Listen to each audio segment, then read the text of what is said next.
Hi everybody, Jerry Valdez here, and today is Pride here in Denver, and it's Pride Month. So I want to honor being part of the community and being gay myself. I want to honor it by making a video and commemorating just the process I went through, and help you guys kind of articulate the struggle and the hurdles of just coming out, being gay, the rejection that comes with that, and the isolation from other people. And so let's get started. And so I'm going into growing up being gay and how did I know? So how did I know I was gay? Um, it wasn't like, oh, I just knew I was gay. It was more or less, you know, I just always had crushes on, guys, like boys. And I really, girls too, though. I had crushes on girls. And so it was particular because people go through different things that kind of shift their sexuality. I don't know, maybe it's environmental, but I think most people are born gay.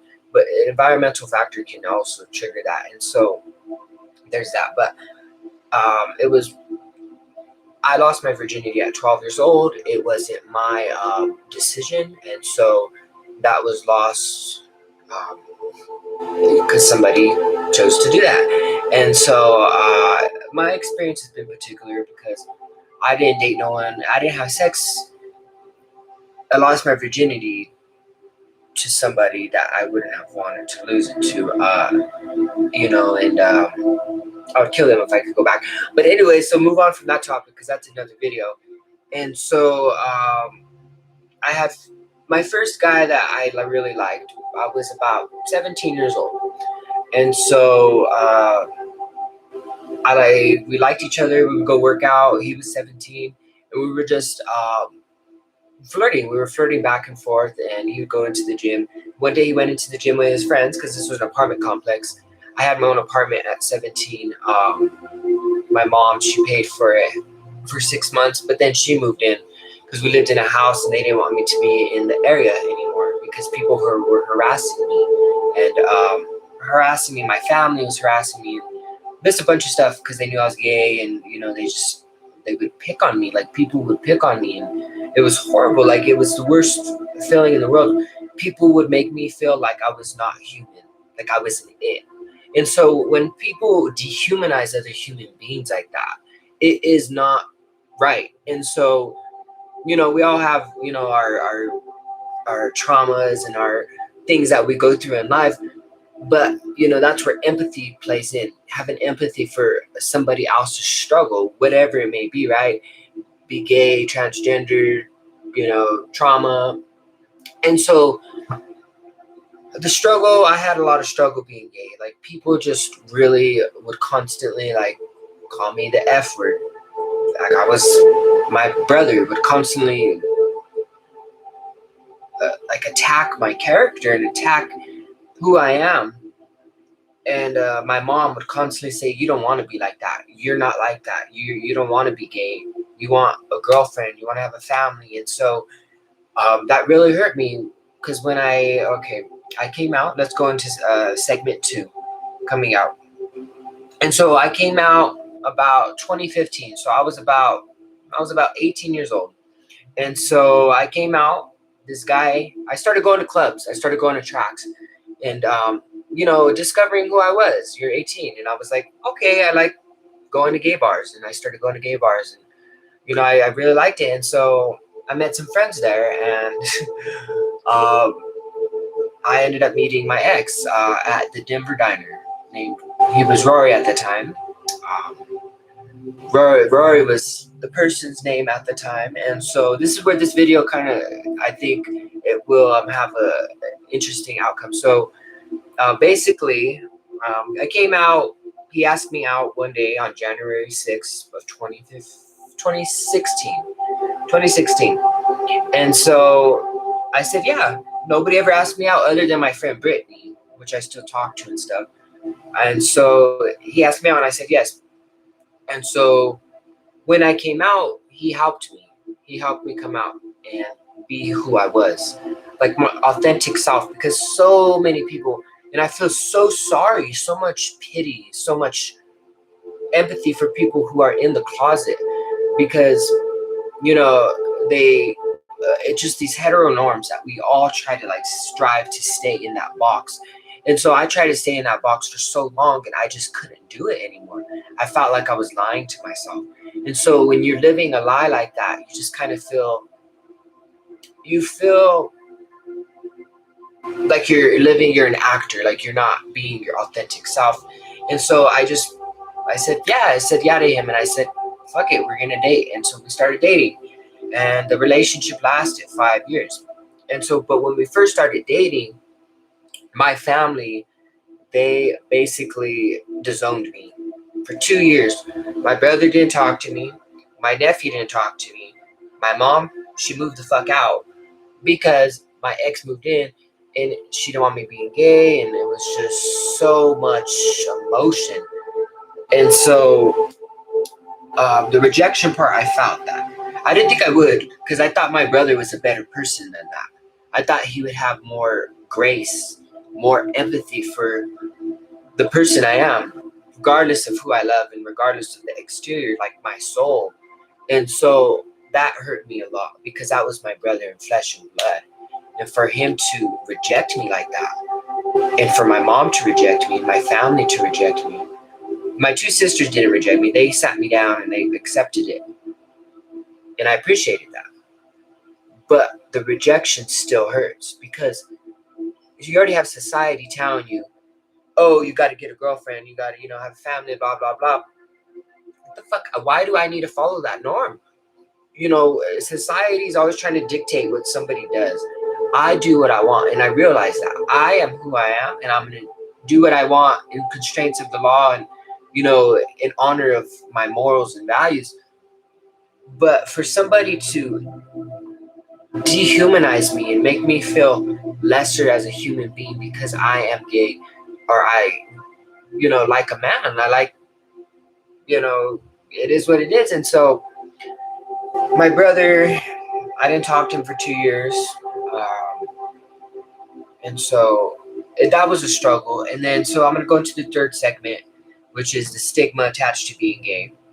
And so the stigma, I think even in itself, just being gay is still kind of taboo, but it's widely accepted now at this point in time. Like, there's bisexual men. Like, recently I've had a lot of bisexual men in the closet. And so it's just interesting, because I personally believe sexuality is very fluid, and it's non-binary. So it's fluid, like it's like, Google it for yourself, because I'm not the best person to explain this, because my ex studied this, so she really taught me a lot on this topic. And so, but the stigma is always there. And so you have conservatives, you have liberals, and you have moderates, and it's constantly like this tug and pull, this tug and pull, this tug and pull. And so conservatives are over here telling you that being gay is wrong, you're going to hell, right? You have liberals over here, oh, you should be able to become a woman and be whatever you want. And so you have two ideologies that are conflicting. And so that's like causes conflict. And so where do you go from there? I think it's just more of like being mindful of people's struggles and who they are, and their sexuality, their gender, their race, their ethnicity, and just being mindful of other human beings, as you are a human being and you are not perfect. None of us are perfect. And so with that notion, just being a little more kind to people. So I'm trying to do that myself, because I think being part of the gay community, I was a little ignorant also to transgendered individuals. And so with my ex turning transgendered, a trans woman, I feel a little more grace towards not being oppressive to certain groups of people within in the gay community. And so I am looking at that, and I'm like, okay, I need to accept this, because if I want to accept that, I have to accept myself.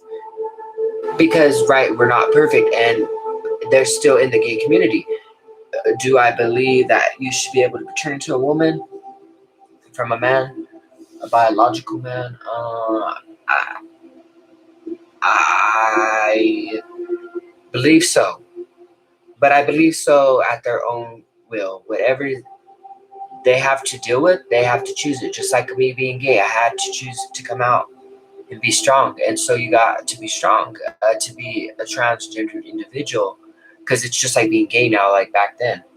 And so that's all I have to say on that. But I'm still talking to my ex. I still love my ex. Rory, Deja. They changed their name to Deja Moore. Deja Vu. Deja Vu. But no, they changed it to Deja Moore. And so they started taking hormones. And they started growing breasts. They're growing breasts, and they're losing muscle mass. So it's particular because I'm attracted to men. I like men. Women are beautiful. Sex with a woman is beautiful, but like I like the versatility that a man has. And so, would I want a woman with that part still? If I wanted a woman, I would have given one. But you know, I'm still learning. I'm still going along with what I'm learning myself about this whole process and this whole thing. Sorry, somebody got hurt or some shit happened. There'll be another ambulance in 25 minutes. So, just kidding. I don't know, but it's constant because I live by the highway. And so, okay. How did I overcome this adversity of being gay? I think I know that I overcame this adversity because I am resilient. I am a resilient individual. I am resilient. I will take whatever comes at me. And I live to prove people wrong. And so, excuse me. And so I'm very resilient. I'm a very resilient individual. I am a warrior. I was taught by my grandma to be a warrior right here on my arm, my tattoo. To be a warrior. Whatever you're going through, whatever, and so I saw it as an opportunity to accept people who are gay, like myself.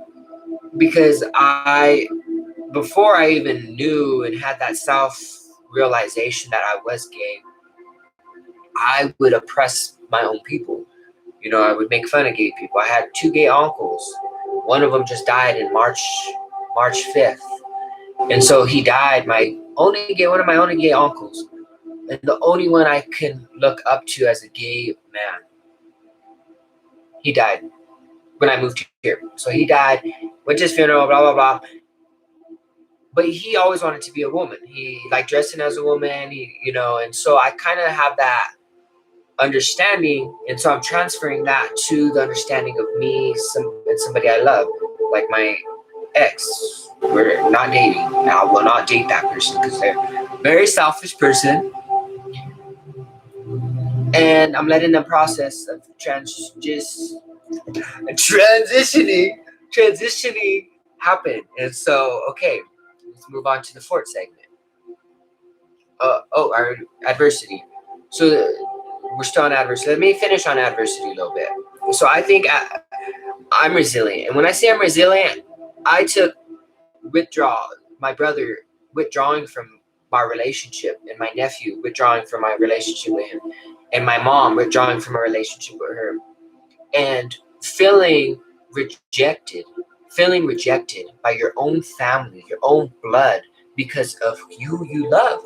And it was the worst feeling in the world, really, honestly. It felt like somebody shot me in the chest over and over and over and over, because I knew how they were growing up and how they would make others who were gay feel. And they were doing that to me. And so I felt that on a very human level. And so it was just not a good experience, but it molded me. It made me realize that no matter who's your family, no matter who says they love you, at the end of the day, if they want to love you for who you are, regardless of what you do in life, you know, the good, the bad, the ugly, yin and yang. You are a soul, you know, and we all worship the same God, right? And in essence, there's a higher being, something dictates everything that we do, and there's already an outcome. And so God already knows what we're gonna do and what we're not. And so I am a strong believer. And so God was there the whole step of the way. And He guided me. He guided me. He helped me realize that I love myself. I have to love myself. I have to love who I am. I have to embrace it. And so, yeah. And segment number 5, the acceptance from those around me. And so it took 2 years for people to accept, you know, me being myself and accepting myself partially. And so I took it not lightly. When people started accepting it more, I was kind of mad because it took them so long to come to that point, to see that, okay, I love this person regardless of who they love or what they do. And so I don't know why it took so long. And that's a question I always ask, like, not that it matters because they eventually came around, but it just shows how much hatred there is in this world, how much hatred there is in this world for people who are different from you, people who look different from you, people who act different from you. And I've realized that because in myself, I do that to other people sometimes. And so it's not one of our good traits as human beings. And so, but they eventually accepted me being who I am. And my brother still, he tells me that being gay is wrong, and he still messages me, and he constantly reiterates the same sentiments, that he's repeated over and over and over. But I am in a different place in my life now. I don't really care for his validation.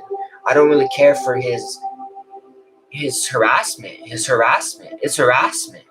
He harasses me and he texts me and harasses me for being gay. That I'm gonna go to hell and that I'm gonna have HIV and AIDS. That I'm gonna get HIV and die of HIV. The fuck? I get tested once a month. I take care of my house. For him to say, you know, he's just ignorant still. And so that's still a battle I'm waging on. The battle that I don't even need to fight. And so, okay, segment number 6. This has been a very substantive video.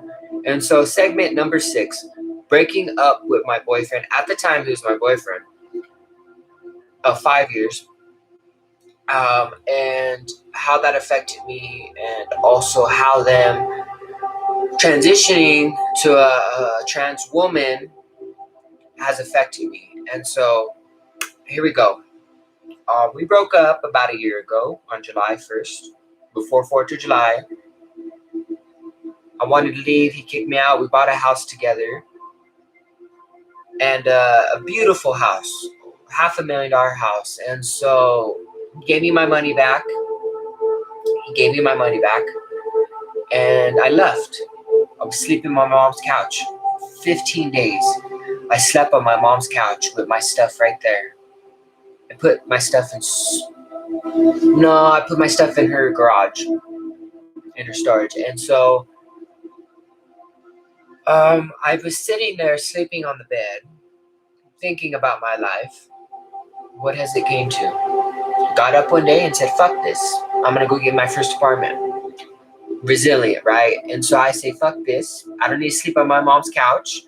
I don't need a partner. I don't need nobody, right? And I need myself. And I take myself to go get my first apartment that same day. I get it. 2 days I move in. And I start from scratch. I buy me a new bed.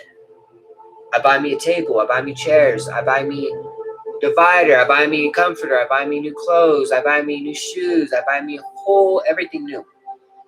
And it was like I was restarting my life during a global pandemic, keep in mind. So it was very lonely. Anyway, blah, blah, blah. they would come over. She would come over.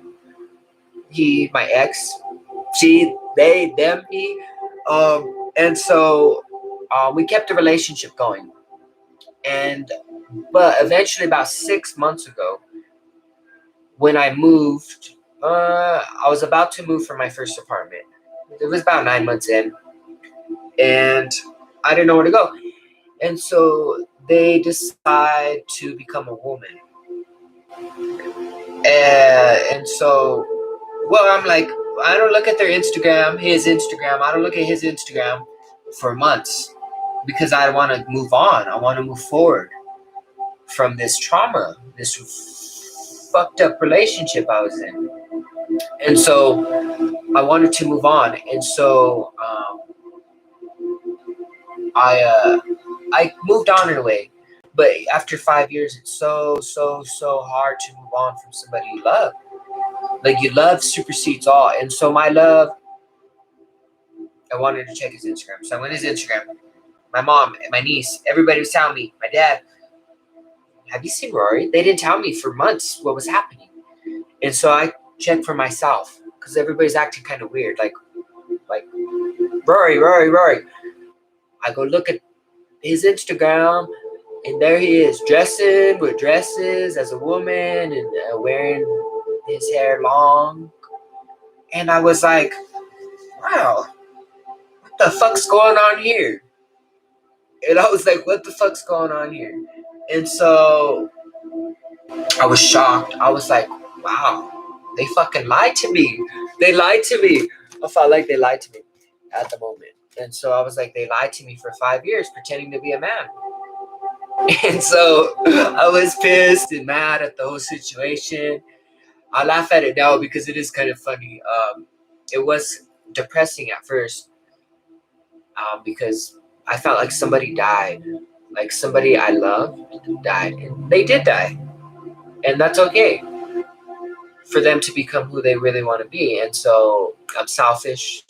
I'm selfish for wanting them to be a man and be this person I've loved and really just would cross oceans for. And so I felt like it died. And so it died and it died. Death is never easy. And so I mourned the loss and got to know this new person, Deja Moore. They're gonna legally change it to Deja Moore. To hell if I know. I'm just going along with what's happening in life. It's fucking bizarre. It's crazy. And it would only happen to me. So I'm seeing, why is that? Why am I don't know. If I date somebody else, I'm gonna be scared they're gonna turn into a woman because a lot of gay guys want to be women. They dress Drake, blah blah blah blah. And so I don't know. I'm just going with the flow. But they fully almost transitioned. They're growing boobs. They wear a bra, dresses, has their hair down like a woman. And so, cool. Good for them. Kudos. They look good. Keep on slaying. And it took me a while to come to this point. But, right, you need to do what makes you happy. And so I still talk to them. We still have sex. We still make love, blah, blah, blah. Because I love the person. I don't care about the exterior. The exterior, but the person, you fall in love with the soul. And so I fall in love with who they are, and I always love them. And so, yeah, they became a trans woman. Short, sum it all up. Being gay, it's a fucking roller coaster. And it definitely is not easy, and it hasn't been easy. It's not going to be easy, and I don't fear for my life, but I do feel oppressed still. I do feel stigmatized. I feel belittled. I feel othered. When you feel othered still, that's not a good feeling. Because this flag right here, right? This flag right here behind me, this American flag, not the gay flag, this American flag is supposed to symbolize equality, freedom, love, and just inclusivity. An inclusive flag for all of us as humans. Whoever wants to come to the United States and have a better life, that is what I remember, and that is the America I know. And so, happy Pride, and thank you guys for watching this video.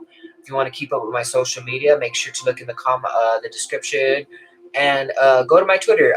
It's really blowing up lately. People are mentioning me, collaborating, and so I'm gonna try to collaborate more with people, and yeah, you'll see a lot more of me, and hear a lot more of what I have to say about certain topics and issues, and development, how that's going, how my business I'm starting is gonna go. Interior remodel.